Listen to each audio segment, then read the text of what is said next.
Hey guys, Leisa Jenkins here. So this is week 3 and I'm super excited about the information that we have for you this week. So as you may already know, we are going to be covering the DISC assessment. So you could have quite a few things coming at you this week, and Jean Hammer is super excited about bringing them to you. We are both very, very passionate about the DISC assessment. And why? Because we have seen it impact so many people's lives, not just clients, but our own.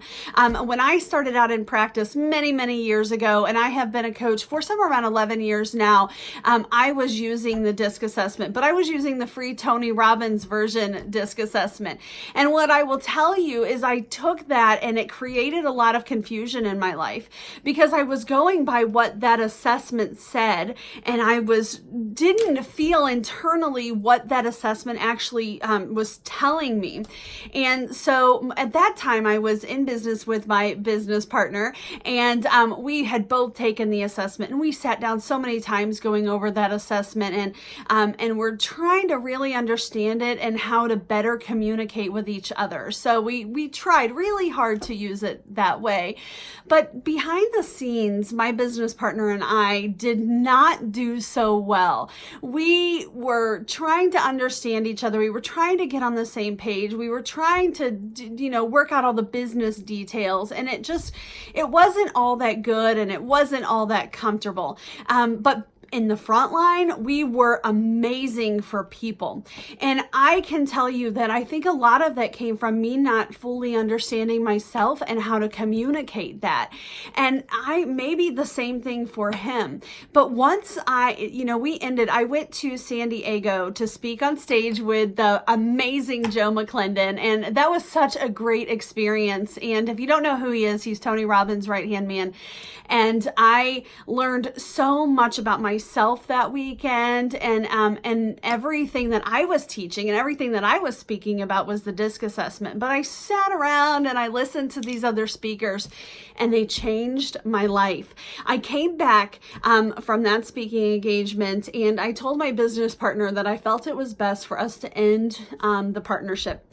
And needless to say, it didn't go very well at first, but we have nothing but love for each other now. And but it was all based on not fully understanding each other and not coming close enough to who we are and acting outside of that. So shortly after that, I did a DISC assessment with Art Snarzik, and I sat down because I was a mess. I couldn't understand myself. I was like, I'm feeling all of these things on the inside, but this assessment is saying something totally different. And I felt like it was pulling me in a whole other direction. So he actually had me do another assessment, and it wasn't a free version of an assessment. He sat me down and he went over my DISC assessment with you. And I will tell you that 100% of that assessment was me. It said that I was a driver. It said that I was determined. It said that I might be seen differently by other people. It said that I will accomplish things. It says that I work better when I have 10 balls spinning up in the air. It says that Leisa is significant and likes significance and likes to stand in the front of the room. It just told me so many things that I was feeling on the inside, but felt like I was being pulled away from, especially in my the partnership. So from that day forward, I remember him sitting me down and looking at me and saying, Leisa Jenkins, I want you to quit apologizing for who you are. And the reason he said that to me was because there were so many times in my life that I would apologize for being the most driven, for being the most energetic, for being the one that was following through, for being the one that, and that sounds kind of interesting, but man, let me tell you, those sound like great attributes, but not up against somebody who's not able to or doing the same thing. And what I found out was that just comes truly from people not understanding themselves and how they work and how they communicate and what they need to do to accept themselves. From that day forward, it was really hard, but I stopped apologizing for who I was. I came into my own. I understood that I was a driver. I was determined. I needed 10 balls up in the air. It said that Leisa was going to build the biggest organization ever. I had a very high independence. It says that Leisa doesn't really open up books very much. She's a people learner. It says that Leisa is very non-traditional. It says that I love efficiency and I love people and I love being center of the room. Those are all great things. Now, that said some things in there about time wasters and things that I needed to work on. I don't like details. I like to have a team. I only want to do what Leisa Jenkins wants to do. I am impatient and I own that. I'm a bit of a stickler for pushing. I'm all action. So I don't have very much empathy. So that was one of the things that came across. Now, some people might find that negative. I just learned how to use it to the best of my ability. And as you're going over this DISC assessment with Jean and you're learning all of these things about yourself, what I want you to see is owning it 100% of who you are. If you have low empathy, how can we maximize that?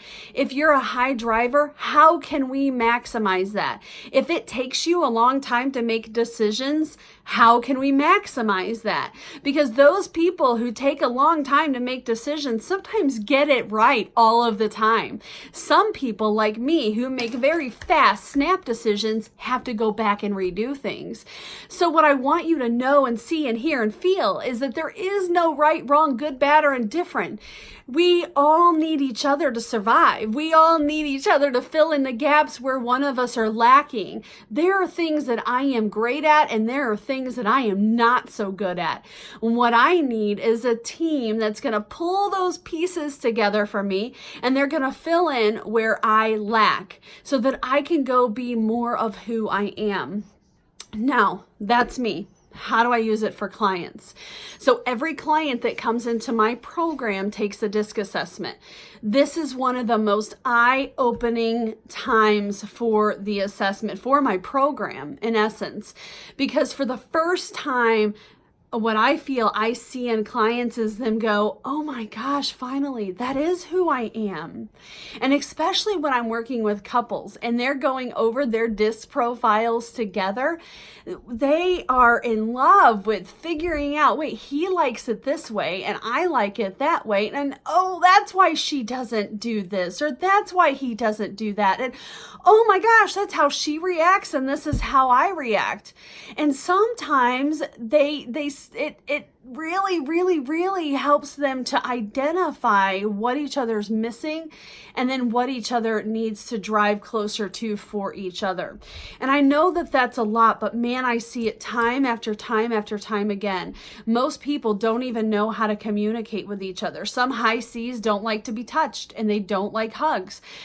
Some of us I personalities who are positive and persuasive love to be touched and we love hugs and we love people, right? Well, some of our C personalities are very cautious and that's just not who they are. So when spouses and people, individuals learn that, it is like a new leash on life. I have watched singles. I have a lot of clients that are in their 60s. And what I have seen from them is a lot of conversation of finally, somebody understands me. This is exactly who I am. Gosh, how do I get that out to the rest of the world? And my answer is you have to start with yourself. To get it out to the rest of the world, you have to know and understand who you are, what you like, how you're going to communicate, what it means for you. Do you like to learn? Do you like to read? Are you high tradition? Do you like harmony, peace, and balance? Or is it more effectiveness for you? Maybe there's a mixture in there. Maybe you're a high driver. Maybe you're a low driver. Maybe you're an S that is needs security and stability. There is no right, wrong, good, bad, or indifferent. And in this program, what you guys are going to learn is, where did that all come from? Where did I start behaving that way? Sometimes these defense mechanisms we put up are just because that's a part of who we are. It's just our personality. You guys have so much to learn on this, and I am so excited about this part.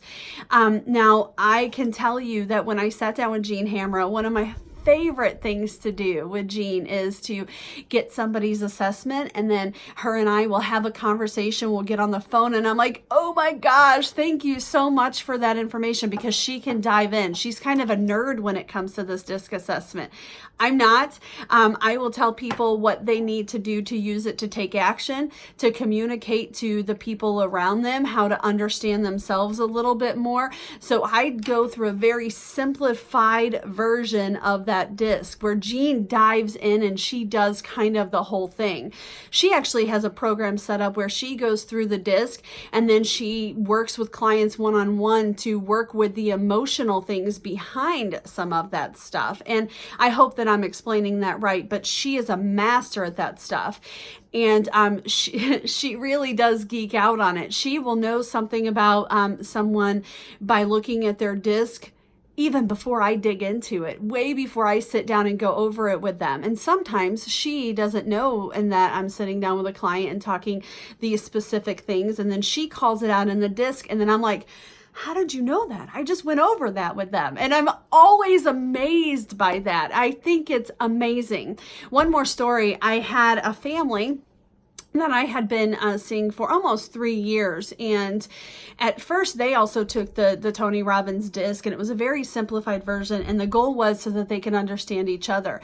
But this family had a little boy who was kind of, he was the honorary one in the house. He was the one that didn't want to follow the rules. He was the one that would cause the most problems in the household, or at least that's how they seen it.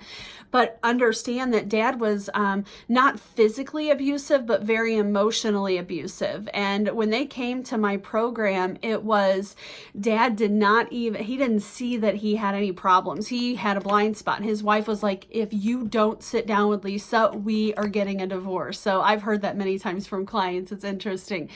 But so the whole family came in and seeing me. Dad would call the kid names. So of course the kid had built who he was based on what he was going through at home with his mom and dad. I seen this family do a complete shift, a total 180, and it was amazing to watch them. But when they took that DISC assessment, that is when all of the lights really came on. Mom and dad had a very low D, and the son had a very high D. So what does that mean? Jean is going to explain that a little bit more, I promise. But what that means is mom and dad was slow at making decisions, and they were they weren't as aggressive, they weren't as driven, but this little boy was. He loved challenges. He loved to make decisions fast. He only wanted the bullet points. Mom and dad would give him a lot of information and a lot of details. So what did that do? That caused him to kind of hit defense mechanisms and shut down because they weren't all communicating in the right way. But it also caused some manipulation. So that little boy was taking advantage of his mom and dad, and they were allowing it because they weren't as aggressive. Now, this is after dad had changed, and I know that I said that he was abusive, but in a very different way. It wasn't that dad was abusive in a way that was assertive, like a high D could be if they're acting in the wrong way, because there's two sides of it: low emotional intelligence and high emotional intelligence. And some high Ds are like Donald Trump, and they're not very nice. And then some of us are like, our emotional intelligence is very high and we could read people and we're not as aggressive, although that's in us, right? So understand, my whole point, guys, is that this DISC is so valuable and it's going to give you a lot of insight. I specifically use this in my program because I want to know what my clients are way before they really start on the journey, so that I, as a coach, can deliver them the best possible program out there. Meaning, I need to be able to communicate with them. I need to know what they like. I need to know what they don't like. I need to know what is in that profile that's causing stress. I need to know how they communicate, what they expect out of me. Because sometimes with clients, I am extremely aggressive. Why? Because I feel like I can do that with them. But some clients I'm kind of reserved and set back with. Why? Because they can't take that aggression. They can't take that intensity. So that doesn't mean that I change who I am. That means I'm adapting and helping my client the best that they can, because the last thing that I want to do is cause my clients to go into a defense and act out in a way because I'm not up to speed on what it is that they need. So here's what I'm going to leave you with, guys, is that when you start accepting who you are, and I mean on a grander scale, how you communicate what it is that you know, like, and love, what you need to make you feel whole. So let me explain that. If you need details, the only way that you're going to feel whole is to get those details delivered to you. So when somebody says, gosh, why do I have to give you details all the time? You can smile and say, because I like them and I need them. And when somebody says, I don't feel whole because I was provided too many details, it's making me overwhelmed, it's making me want to just run away, then you can say with 100% certainty that I get overwhelmed when you feed me too many details. And now they know. So now they know how to react, or they know what it is that you need to deliver you the best. And this really helps partnerships and marriages because you're able to come together without pointing fingers and understanding each other on a bigger, grander scale. This worked so well for my husband and I. Oftentimes people will be like, gosh, you and John never fight. You guys get along so good. You are right. We have been married almost 20 years and the arguments were early on. Now it's all good. Why? Because I accept John. I accept who he is. He is a high C. It takes him a long time to make decisions. He needs details. He needs a slower process. I am always in action. I can conquer anything. I can do it. We'll just take care of it, right? So if we're working on the house, John is the one that will get a level and a tape measure, and he will make sure the picture on the wall is perfect. Me, I eye it, I stick it in the wall, and I just hang it up very quickly. Here's the point. Mine is crooked, his is straight. So there is no right, wrong, good, bad, or indifferent. I will watch these DIY shows and I'm like, we can just do this. We can make this table and all we need is these tiles and this glue and the table. And John's like, Leisa, it doesn't happen that fast. There's a lot of things that have to come into play. And I'm like, you're out of your mind. They didn't do that. I know I could do this really fast. And he's like, Leisa, we need this. We have to sit down and we have to map it out. We've got to know the measurements. We have to get all the supplies together. I'm like, no, we don't. Who's right or wrong? There is no right or wrong. We both have very different approaches. No different than the bed, right?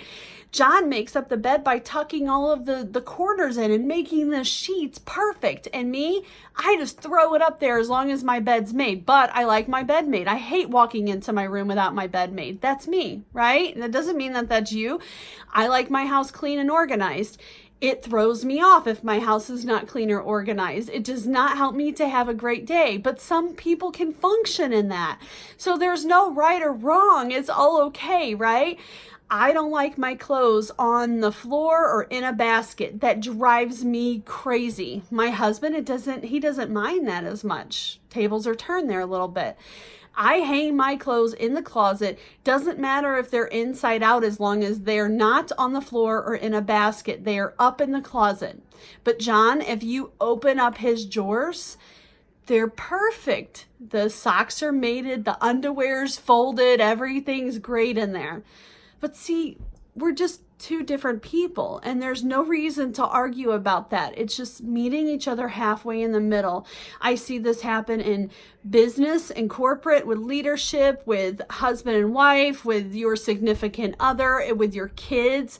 My daughter is, my other kids are very social and they're really laid back and chill.